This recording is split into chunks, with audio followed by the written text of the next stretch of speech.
దక్షిణకాళీ కవచం. భైరవోవాచ కాళికాయా మహావిద్యా కథితా భువి దుర్లభా తథాపి హృదయే శల్యమస్తి దేవి కృపాం కురు.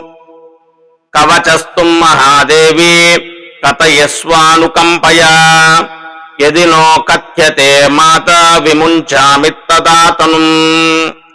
శ్రీదేవ్యువాచ శంకాపి జాయతే వత్స తవ స్నేహాత్ ప్రకాశితం న వక్తవ్యం న ద్రష్టవ్యమతి గోఖ్యతరం మహత్. కాళికా జగతాం మాతా శోకదుఃఖ వినాశిని విశేషతః కలియుగే మహాపాతకహారిణి. అథ కవచం.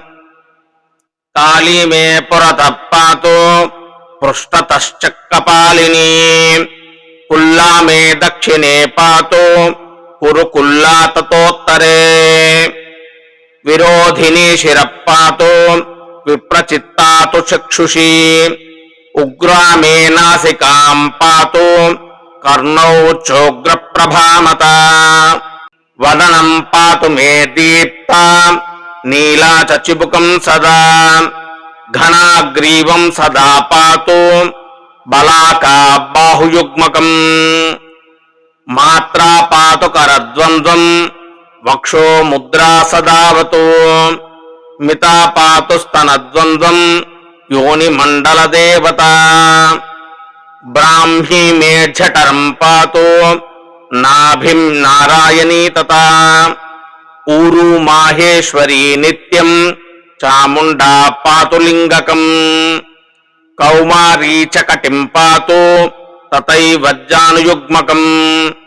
అపరాజితా చ పాదౌ మే వారాహీ పాతు చాంగులీన్. సంధిస్థానం నారసింహీ పత్రస్తాద్దేవతావతు. రక్షాహీనం తు యత్సానం వర్జితం కవచేన తు. తస్సర్వం రక్ష మే దేవి కాళికే ఘోర దక్షిణే. ఊర్ధ్వమధస్తదా దిక్షు పాతు దేవీ స్వయం వపుః. హింస్రేభ్యః సర్వదా పాతు సాధకం చ జలాదికాత్. దక్షిణా కాళికా దేవి వ్యాపకత్వే సదావతు. ఇదం కవచమజ్ఞాత్వా యో జపేద్దేవ దక్షిణాం న పూజా ఫలమాప్నోతి విఘ్నస్తస్య పదే పదే. కవచేనావృతో నిత్యం యత్ర యత్రైవ గచ్చతి తత్ర తత్రాభయం తస్య న క్షోభం విద్యతే క్వచిత్.